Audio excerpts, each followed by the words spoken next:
Yeah, fully expecting the Facebook boomer pitchforks to come out in full force with this one, although that already happened with last week's Kyle Larson video on Twitter, but people on Twitter are already miserable about everything all the time, so who really cares about them? Yes, today this Kyle Larson defender is going to do the unthinkable and defend Bubba Wallace, because I think that he is unjustifiably one of the most overhated drivers in all of NASCAR. And the reason that most people give that I've spoken to is that he's simply not a good driver.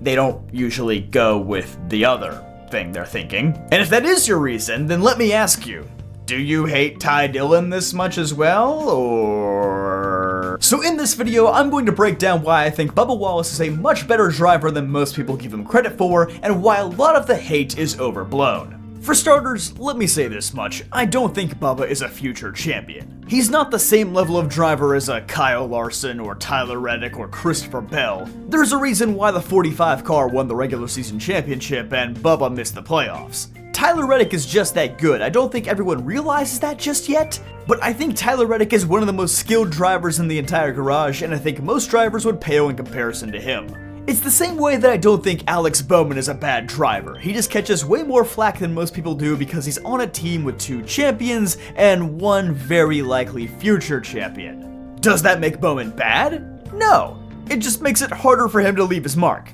Some point at his winless streak and say, oh look, Bubba hasn't won in 700 something days, doesn't he suck? Okay, wise guy, you know who else went winless for almost 2 years recently? Chase Elliott, Ryan Blaney. You know who went winless for 3? Brad Keselowski. Contrary to what NASCAR wants you to believe, wins are not the only statistic that matters. Winless streaks are a part of almost every single driver's career at some point or another. Luck is a major part of racing, and bless Bubba's heart, he has not been on the good side of it recently. Was bad fast at Kansas in 2023, cut a tire down. He probably had the car to beat at Michigan this year, got caught up in a wreck. Talladega had the winning strategy, got wrecked by John Hunter Nemechek being an idiot. But hey, that's racing. Even Tyler Reddick could have had 6 or 7 wins this season, he got 3. It is what it is. And you know what? Those 2 wins put him at 115th on NASCAR's all-time wins list, with more than 2,000 Cup drivers competing in total. It's more wins than Lake Speed or Paul Menard or Brett Bodine and lots of other people that we look back on fondly. But if we're talking stats, let's take a deeper look at Bubba's resume. He's a 6-time winner in the Craftsman Truck Series, scoring victories at Martinsville, Gateway, Eldora, Homestead, and Michigan. A pretty diverse amount of tracks. And in 2014, he finished a very impressive 3rd in the final point standings. Sure, you could argue he was driving for the best team in the field, Kyle Busch Motorsports, but hey, a lot of drivers have been through Kyle Busch Motorsports and haven't performed that well. Noah Gragson, Harrison Burton, Christian Eckes, Rafael Lessard. So no, jumping into a KBM truck does not guarantee that you'll win races. If you're good, you'll win races. And hey, that last win at Michigan came for the underdog team of MDM Motorsports, not even a full-time organization.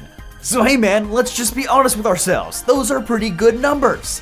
You win a handful of races and finish top 5 in the points, you should move up to the next series. Unfortunately, there isn't as much to talk about in Bubba's Xfinity career, but he did drive for Roush Fenway during its very rapid decline, and even then, he got close to victory lane quite a few times. He certainly had a rocky rookie season in Cup in 2018, as Richard Petty Motorsports scrambled to replace Eric Almirola. He finished 2nd in the Daytona 500, but the rest of the year was one to forget, as he finished 30th in points. Which, hey, is something that Legacy Motor Club wishes it could do right now. He improved to 28th in 2019, and in 2020 he improved again to 24th, which Eric Jones would match the year afterward. And to be clear, I think Eric Jones is another greatly underrated driver. So if Bubba in only his 3rd year was able to match Jones in RPM equipment, I'd say that's pretty darn good. In 2021 he scored his first win at Talladega. Yes, rain-shortened wins are legitimate. You gotta put yourself in position to win just like any other race. And improved again to finish 21st in points. He would score another win at Kansas in 2022. No, this is not Kurt Busch's same car that won in the spring. This is Bubba's same car and crew, just with a different sticker on the door. The number change doesn't mean anything. I know that sounds crazy, but a lot of people did think that this win didn't count because it's Kurt Busch's car. Despite not making it to victory lane in 2023, Bubba had a career year. making the playoffs for the first time and putting together a great stint in the playoffs to finish 10th in points. And that's despite crashing out at Kansas with one of the fastest cars in the field. If that race went his way, or that one late race restart at Texas, Bubba very realistically had a path to the round of 8. And while not making the playoffs impacted his points position in 2024, he set career highs in top 5s, top 10s, average finish, and lead lap finishes. And I just sat down and did the math. If he did make the playoffs this year and didn't have the race manipulation penalty at Martinsville, oops, then he would have finished 10th in points again this year. So can we drop the whole he's a bad driver narrative? I mean, yeah, those stats are not the stats of a Hall of Famer, don't get it twisted, but it's above average for sure. Now, do I know the real reason why a lot of people hate Bubba? Yes, I'm just breaking down why their excuses are bad.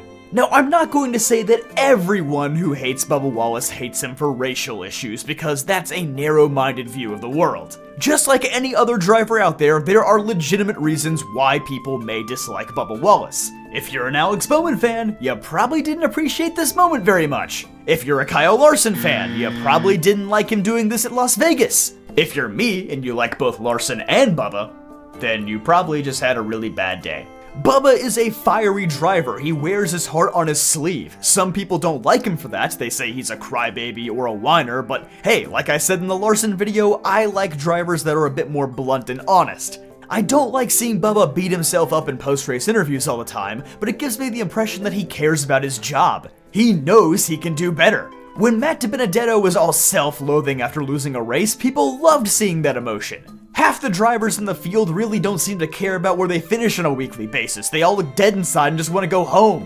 When Bubba steps out of his car with a scowl on his face and says, "We need to do better," I feel that.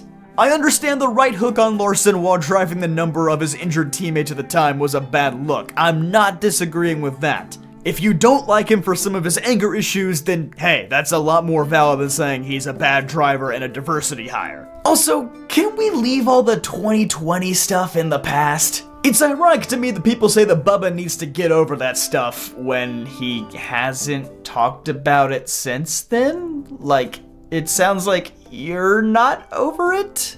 Again, like in the Kyle Larson video, I think forgiveness and moving on is important.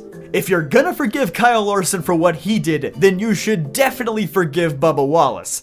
Especially when he didn't actually do anything wrong. He's not the one who found the quote-unquote noose in the garage. He didn't see it, he didn't report it, it just so happened to be a really unfortunate coincidence that the 43 team was assigned to that specific stall. And given the circumstances of the time, I would have overreacted too. It's better to be safe than sorry.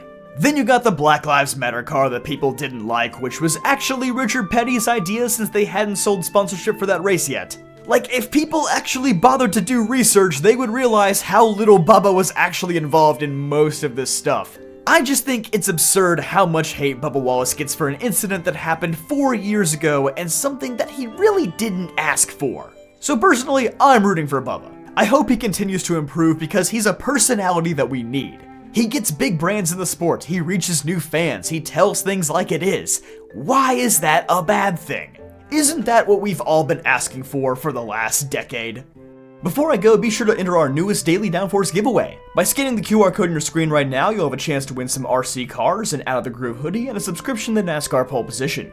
So that is my defense of Bubba Wallace. I know I'm probably not changing many minds in this video, but hey, if you enjoyed this video, then be sure to leave a like, subscribe for more videos just like this one, and check out dailydownforce.com for more awesome NASCAR content.